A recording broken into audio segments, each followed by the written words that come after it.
ನಮಸ್ಕಾರ ಪ್ರಿಯ ವೀಕ್ಷಕರೇ, ತ್ರಿಶಕ್ತಿ ಚಾನಲ್ಗೆ ಸ್ವಾಗತ. ಇವತ್ತೊಂದು ಅದ್ಭುತವಾದಂಥ ಒಂದು ಫಲ ನಾನು ನಿಮಗೆ ತಿಳಿಸ್ತಾ ಇದ್ದೀನಿ. ಈ ಫಲ ಯಾವುದು ಏನು ಅನ್ನೋದು ನಿಮಗೆ ನಾನು ಇವಾಗ ತಿಳಿಸ್ತೀನಿ. ಈ ಫಲದಿಂದ ಆಗುವಂಥ ಒಂದು ಅದ್ಭುತಗಳು ಅಷ್ಟಿಷ್ಟಲ್ಲ, ಇದು ಭಾಳ ವಿಶೇಷವಾದಂಥ ಕಾರ್ಯಗಳನ್ನ ಸಿದ್ಧಿ ಮಾಡುತ್ತೆ.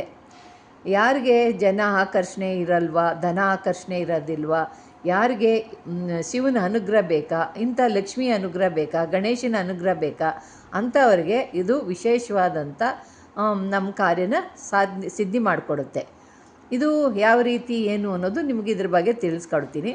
ಇದು 3 ಕಣ್ಣಿನ ತೆಂಗಿನಕಾಯಿ ಅಂತಾರೆ, ಶ್ರೀಫಲ ಅಂತಾರೆ. ಇದು ಶಿವನಿಗೆ ವಿಶೇಷವಾದಂಥ ಫಲ. ಈ ವಿಶೇಷವಾದಂಥ ಫಲ ಶಿವನ ಅನುಗ್ರಹ ಪಡಿಸ್ಕೊಳ್ಬೇಕು ಅಂದರೆ ಈ ಶ್ರೀಫಲದಿಂದ ನಾವು ಪೂಜೆ ಮಾಡೋದ್ರಿಂದ ಸಂಪೂರ್ಣವಾಗಿ ಈ ಶಿವನ ಅನುಗ್ರಹ ಈ ಕಾಯಿ ಮೇಲೆ ಬೀಳುತ್ತೆ. ಅದರಿಂದ ನಮಗೆ ಇಷ್ಟಾರ್ಥಗಳು ನೆರವೇರುತ್ತೆ.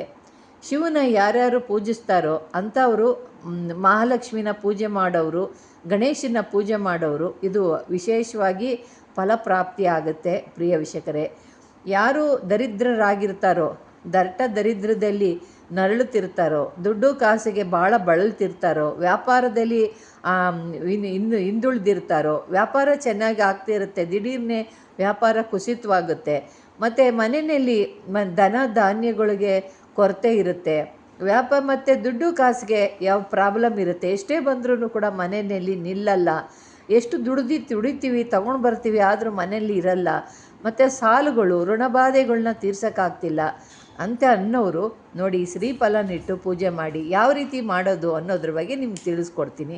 ನೋಡಿ ಪ್ರಿಯ ವೀಕ್ಷಕರೇ, ಇದು ಶ್ರೀಫಲ. ನೋಡಿ, ಇದು 3 ಕಣ್ಣಿನ ತೆಂಗಿನಕಾಯಿ ಅಂತಾರೆ. ನೋಡಿ, ಇದು ಸೇಮ್ ತೆಂಗಿನಕಾಯಿ ಯಾವ ರೀತಿ ಇದೆಯೋ ಅದೇ ರೀತಿ ಇದೆ. ನೋಡಿ, ಸುಲಿದು ಚಿಪ್ಪೆನ ಇದನ್ನು ನೋಡಿ ಹೆಂಗಿದೆ ಅಂತ ನೋಡ್ಕೊಳ್ಳಿ. ಇದರಲ್ಲಿ ಚಿಕ್ಕದಾಗೆ ಒಂದು ತೆಂಗಿನಕಾಯಿ ಇರುತ್ತೆ. ತೆಂಗಿನಕಾಯಲ್ಲಿ ನೀರು ಹೆಂಗಿರುತ್ತೋ ಅದೇ ಥರವಾಗಿರುತ್ತೆ. ಇದು ಒಂದು ಅದ್ಭುತವಾದಂಥ ಒಂದು ದೈವ ಶಕ್ತಿಗಳ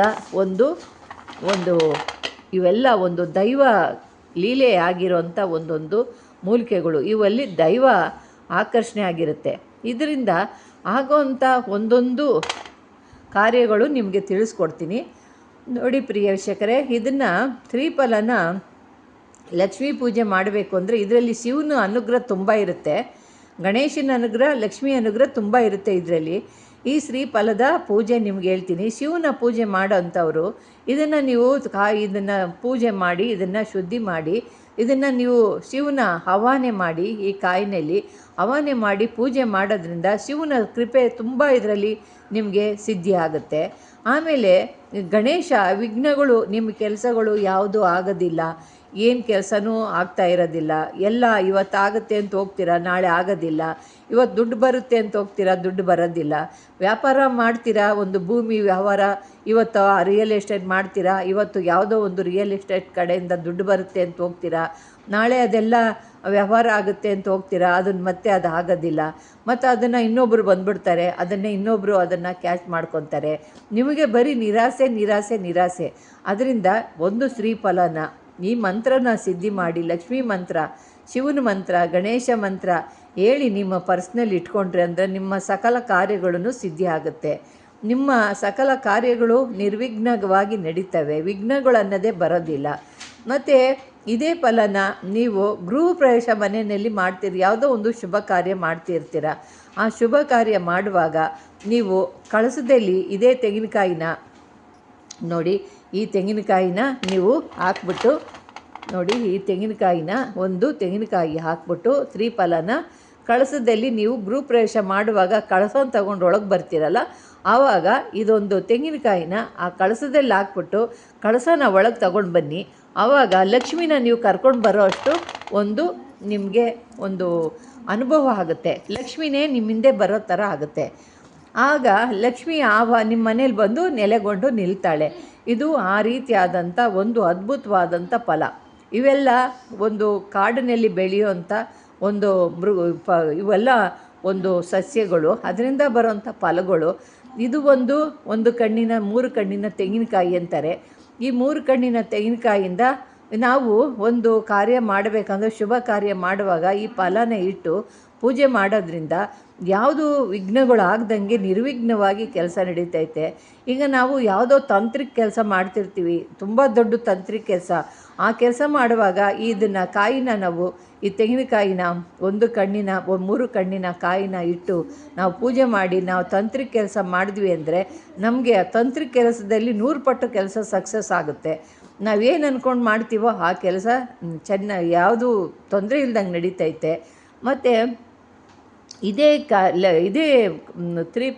ಶ್ರೀಫಲನ ನೀವು ಲಕ್ಷ್ಮೀ ಮಂತ್ರ ಹೇಳಿ ನೀವು ಲಕ್ಷ್ಮಿ ಇಡೋ ಜಾಗದಲ್ಲಿ ಗಲ್ಲದಲ್ಲಿಡ್ಬೋದು, ಮತ್ತು ಬೀರುನಲ್ಲಿಡ್ಬೋದು, ಡಯರ್ನಲ್ಲಿಡ್ಬೋದು. ಎಲ್ಲಿ ನೀವು ದುಡ್ಡು ಇಡೋ ಸ್ಥಳದಲ್ಲಿ ಇದನ್ನು ನೀವು ಇಟ್ಟು ಪೂಜೆ ಮಾಡಿ ಇದರಲ್ಲಿ ಹಾಕಬೇಕಾಗಿರೋಂಥ ವಸ್ತು, ಇದರಲ್ಲಿ ಗೋಮತಿ ಚಕ್ರ ಮತ್ತು ಕವಡೆಗಳು, ಈ ಶ್ರೀಫಲ ಜೋಡಿನೆಲ್ಲ ಹಾಕಬೇಕು. ಪಚ್ಚಕರ್ಪೂರ ಇದೆಲ್ಲ ನೀವು ಹಾಕಿ ಒಂದು ಹಳದಿ ಬಟ್ಟೆನಲ್ಲಿ ಗಂಟು ಕಟ್ಟಿ ಮತ್ತು ನೀವು ದುಡ್ಡಿಡೋ ಜಾಗದಲ್ಲಿ ಇಟ್ರಿ ಅಂದರೆ ದುಡ್ಡು ಯಾವತ್ತೂ ನಿಮಗೆ ಖಾಲಿ ಆಗಿದೆ ಅನ್ನೋದು ಇರೋದಿಲ್ಲ. ದುಡ್ಡು ಅಲ್ಲಿ ಯಾವಾಗೂ ಆ ಬೀರಿನಲ್ಲಿ ಇರುತ್ತೆ. ಮತ್ತು ಅಂಗಡಿ ವ್ಯಾಪಾರ ಮಾಡೋ ಜಾಗದಲ್ಲಿ ಗಲ್ಲದಲ್ಲಿ ನೀವು ಇದನ್ನು ಇಟ್ಕೊಂಡ್ರಿ ಅಂದರೆ ಯಾವಾಗೂ ದುಡ್ಡು ಯಾವಾಗೂ ಜಣ ಅಂತ ಅಲ್ಲಿ ಬರ್ತಾನೆ ಇರುತ್ತೆ. ವ್ಯಾಪಾರ ನಡೀತಾ ಇದೆ ಅಂದಾಗ ಜಣ ಅಂತಲೇ ಬರೋದಲ್ಲಿ. ಅದರಿಂದ ನಿಮ್ಮ ಸ್ಥಳದಲ್ಲಿ ಲಕ್ಷ್ಮಿ ಯಾವಾಗೂ ಜಣ ಅಂತ ಬರ್ತಾಳೆ. ಇದೇ ಫಲದಿಂದ ಶುಕ್ರವಾರ ದಿವಸ ಪೂಜೆ ಮಾಡಿ ಒಂದಷ್ಟು ಚಿಲ್ಲರೆನ ಒಂದು ಬಕ್ಸ ಚಿಲ್ಲರೆ ತಗೊಂಡು ಇದ್ರ ಮೇಲೆ ನೀವು ಸಂಜೆ 6 ಗಂಟೆ ಸಮಯದಲ್ಲಿ ಒಂದು ಬಕ್ಸ ಚಿಲ್ಲರೆ ಕಾಸನ್ನ ಅದ್ರ ಮೇಲೆ ಹಿಂಗೆ ಸುರಿತಾ ಇದ್ದರೆ ಆ ಸೌಂಡ್ ಮಾಡ್ತಾ ಇರಬೇಕು. ಒಂದು 5 ಸತಿ 9 ಸತಿ ಚಿಲ್ಲರೆ ಕಾಸನ್ನ ಜಣ್ ಅಂತ ಕಾಯಿ ಮೇಲೆ ಉದುರಿಸ್ತಾ ಇರಬೇಕು 6 ಗಂಟೆ ಸಮಯದಲ್ಲಿ ಸಂಜೆ. ಆವಾಗ ಲಕ್ಷ್ಮಿ ಆಗಮ ಆಗುತ್ತೆ ಮನೆಗೆ. ನಿಮ್ಮ ಬಡತನನೇ ಒಂದು 9 ದಿವಸ ಪೂಜೆ ಮಾಡ್ತಿದ್ದಂಗೆ ನಿಮಗೆ ಎಲ್ಲ ಒಂದೊಂದು ಸ್ವಲ್ಪ ಬೆಳಕಿಗೆ ಬರ್ತಾ ಇರ್ತೀರ. ನಿಮಗೆ ಎಲ್ಲ ರೀತಿಯಲ್ಲಿ ಬಡತನ ದೂರ ಆಗಿ ನಿಮ್ಮ ಋಣ ಮುಕ್ತರಾಗಿ ನಿಮ್ಮ ಜೀವನದಲ್ಲಿ ಒಂದು ಬೆಳಕನ್ನು ಕಾಣ್ತೀರ. ಅಂಥ ಒಂದು ಅದ್ಭುತವಾದಂಥ ಶ್ರೀಫಲ ಇದು. ಅಂದರೆ ಒಂದು 3 ಕಣ್ಣಿನ ತೆಂಗಿನಕಾಯಿ ಅಂತಾರೆ.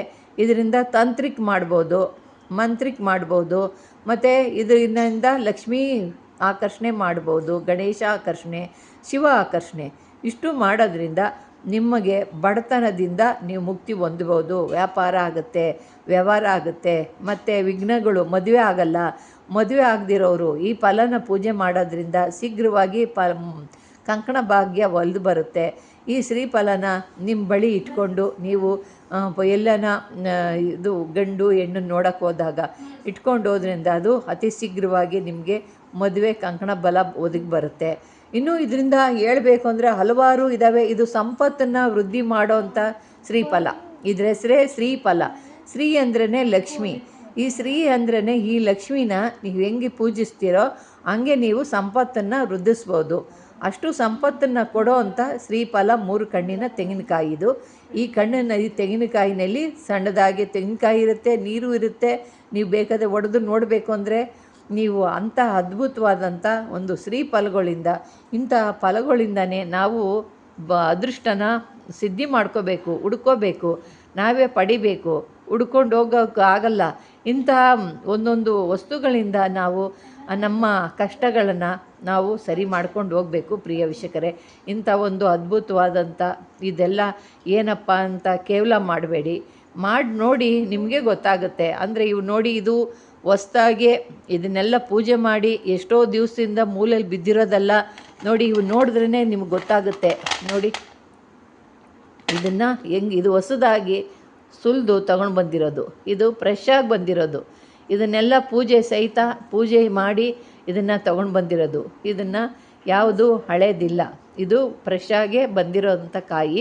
ಇದನ್ನು ಫ್ರೆಶ್ ಆಗಿರೋ ಕಾಯಿನ ನೀರಿಗೆ ಹಾಕಿದ್ರೆ ಸಾಕು, ಬಂಕ್ ಆಗುತ್ತೆ.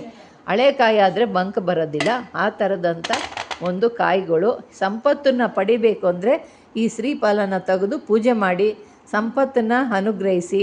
ಇದರಲ್ಲಿ ಕಳ್ಕೊಳ್ಳೋದು ಏನೂ ಇಲ್ಲ. ಅತಿ ಸುಲಭವಾಗಿ ನಾವು ಸಂಪತ್ತನ್ನು ಗಳಿಸ್ಬೇಕು ಅಂದರೆ ಇದರಲ್ಲಿ ಇನ್ನೂ ಹಲವಾರು ಇದರಲ್ಲಿ ಜೊತೆಗೆ ಹಾಕಬೇಕು. ಅದನ್ನೆಲ್ಲ ಇನ್ನೊಂದು ರೀತಿಯಲ್ಲಿ ನಿಮ್ಗೆ ತಿಳಿಸ್ಕೊಡ್ತೀನಿ. ಸಂಪತ್ತನ್ನು ಗಳಿಸ್ಬೇಕು ಅನ್ನೋರು ಇದನ್ನು ಮಾಡಿಕೊಂಡು ಪೂಜೆನ ಮಾಡಿ ಲಕ್ಷ್ಮೀನ, ಶಿವನ್ನ, ಗಣೇಶನ ಅವರ ಆಶೀರ್ವಾದಕ್ಕೆ ನೀವು ಪಾತ್ರರಾಗಿ ಅಂತ ನಾನು ತಿಳಿಸ್ತಿದ್ದೀನಿ ಪ್ರಿಯ ವೀಕ್ಷಕರೇ. ನಿಮ್ಗೆ ಇಷ್ಟವಾದರೆ ಲೈಕ್ ಮಾಡಿ, ಶೇರ್ ಮಾಡಿ, ಸಬ್ಸ್ಕ್ರೈಬ್ ಮಾಡಿ. ನಮಸ್ಕಾರ.